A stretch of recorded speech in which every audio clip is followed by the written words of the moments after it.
कहते हैं कि उम्मीदों को पंख लग जाते हैं गर मजबूत साथ मिल जाए। ऐसा ही कुछ हुआ संदीप और शिखा के साथ, जो अलग अलग जगहों के निवासी, पर किस्मत ने जो करवाना था तो उन्हें मिलवाना था।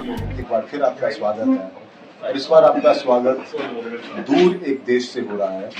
जी हाँ, मैं इस वक्त ये इंटरव्यू जापान के टोक्यो से कर रहा हूँ।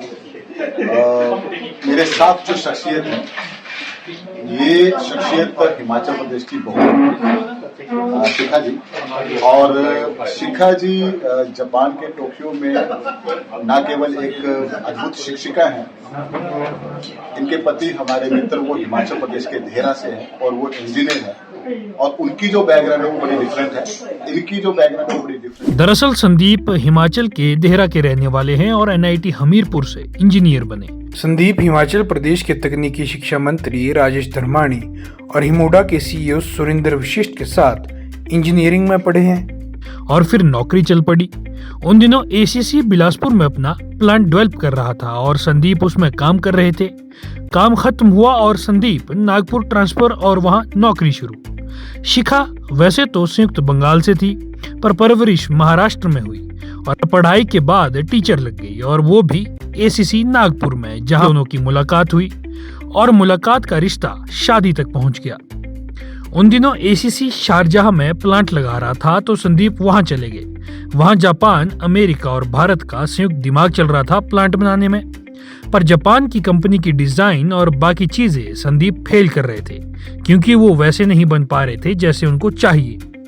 चलो, काम खत्म हुआ और जापान की उस कंपनी ने संदीप को जापान बुला लिया और यहाँ से जिंदगी का एक नया दौर शुरू हो गया। दोनों वहां पहुंच गए और जीवन की नई शुरुआत। तो मैं जॉब पे मतलब जापान आने के बाद सोचा कि क्या करना चाहिए। फुल टाइम घर में बैठ के तो कुछ होगा नहीं, तो हम गए इंटरव्यू देने के लिए। जॉब लग गया एंड हम दोनों ही काम कर रहे थे। इन द मेन टाइम कुछ ऐसा हुआ कि कुछ अपना भी होना चाहिए, अगर इन द सेंस कि हमको यहाँ से निकलना पड़ा। तब तक कि मैं स्कूल चलाना, स्कूल का सेटअप करना मैं सारा सीख गई थी। मतलब जो जिस स्कूल में मैं जाती थी पढ़ाने के लिए, GIIS, that is global Indian international school, that is from, उसका मेन जो है वो सिंगापुर का है। फिर उन्होंने फर्स्ट टाइम जापान में खोला था, तो मेरी अपॉइंटमेंट वहीं पे हुई थी GIS में। वो बड़ी नई स्कूल थी, नए प्रिंसिपल, सबने हमने उस टाइम पे उस स्कूल को एक हिसाब से बनाया था। मतलब हुआ जो टाइम का एडजस्टमेंट या जो भी हो, बच्चा बड़ा हो रहा था तो मुझे जॉब छोड़ना।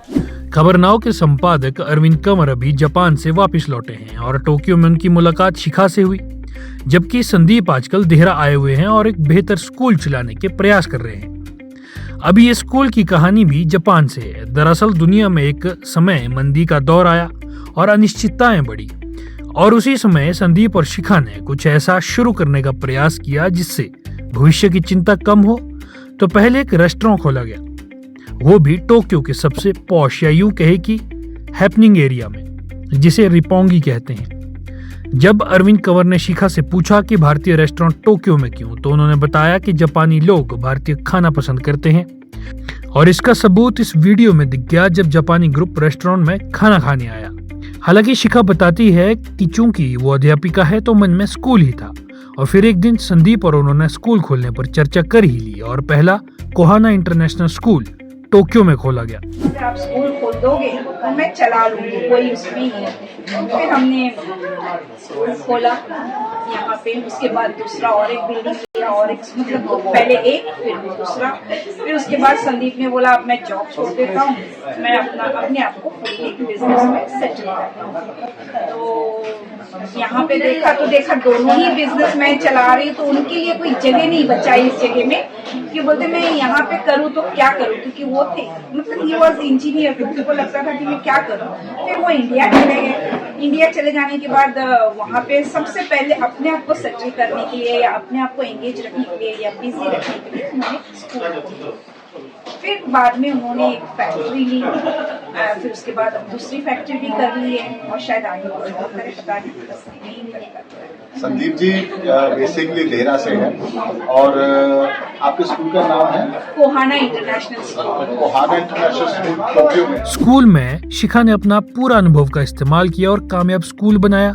वहीं रेस्टोरेंट में उनकी टीम देखने लगी और क्योंकि कहीं ना कहीं संदीप के मन में अपने हिमाचल की जड़ों में जाने का मन था, तो उन्होंने देहरा में इन्वेस्टमेंट करनी शुरू की और अपने कुछ दोस्तों के साथ मिलकर देहरा में भी टोक्यो की तरह कोहाना इंटरनेशनल स्कूल खोल दिया। ये स्कूल वाकई में ही टोक्यो के स्कूल के कारण खुला। केवल नाम ही जापान का नहीं है, सोच भी वैसे ही रखी गई थी। शिखा को ये मलाल जरूर है कि वो जिस सोच के साथ देहरा स्कूल लाए थे वो अभी तक पूरी नहीं हो पाई है, पर अरविंद कंवर के साथ सारे पहलू पर बात भी हुई कि अभी कंपैरिजन करना जल्दी होगा, लेकिन ये बात उतनी सही है कि हिमाचल के लोग और खासकर वो टीचर जो अपने क्षेत्र से बाहर नहीं जा सकते, इन एक्सपोजर के लिए भी तैयार नहीं है, जबकि ये अलग प्लेटफॉर्म है। शिखा और संदीप का एक बेटा है जिसकी शुरुआत में पढ़ाई जापान से हुई, उच्च शिक्षा अमेरिका में और अब भारत में एक बड़े संस्थान में न केवल शोध में सम्मिलित है बल्कि भारत के भविष्य को तैयार करने में सहयोग कर रहे हैं। चैलेंजेस है करके तो हमने काम करना है, तो हमको उस चैलेंजेस को ओवरकम करना है, पेरेंट्स को सिखाना है। काफी सारी चीजें हैं जो वहाँ लोग थोड़े से सीखने में थोड़ा टाइम लेते हैं या जानने में या समझने में थोड़ा सा टाइम लेते हैं, बट अबव ऑल मेरा काम ही वही है तो मुझे करना पड़ेगा। जरूर ये चाहूंगा कि जो प्रयास इन्होंने देहरा स्कूल के लिए किया है वहाँ वो कामयाब हो, क्योंकि वहाँ पे अगर वो कामयाब होते तो कहीं ना कहीं मेरे प्रदेश के उस क्षेत्र के उन बच्चों को एक प्लेटफॉर्म मिल पाएगा अपने आप को ग्रूम करने का, जो कहीं ना कहीं हम कर रहे हैं। और इनके उस प्रयास से अगर वो बच्चे आगे बढ़ते हैं तो इससे बढ़िया बात कुछ नहीं होगी। शिखा ने टोक्यो में अब अपने स्कूल की दूसरी ब्रांच भी खोल ली है, तीसरी की सोच है, पर कहीं ना कहीं देहरा वाले स्कूल और उन क्षेत्रों के बच्चे, टीचर, अभिभावकों से ऐसी उम्मीद है कि वो उनके अनुभव का न केवल फायदा उठाएं, बल्कि जो अनुभव खबर नाव के संपादक अरविंद कंवर ने भी जापान में किया कि जापान से बेहतर अनुशासन, सोच बहुत कम जगह देखने को मिलती है और उस सोच, उस अनुभव का पूरा फायदा देहरा को मिले। इसी उम्मीद के साथ उन्होंने चाय की चुस्की ली और अपनी बात को विराम दिया और भविष्य के लिए शुभकामनाएं दी। ब्यूरो रिपोर्ट, खबर नाउ।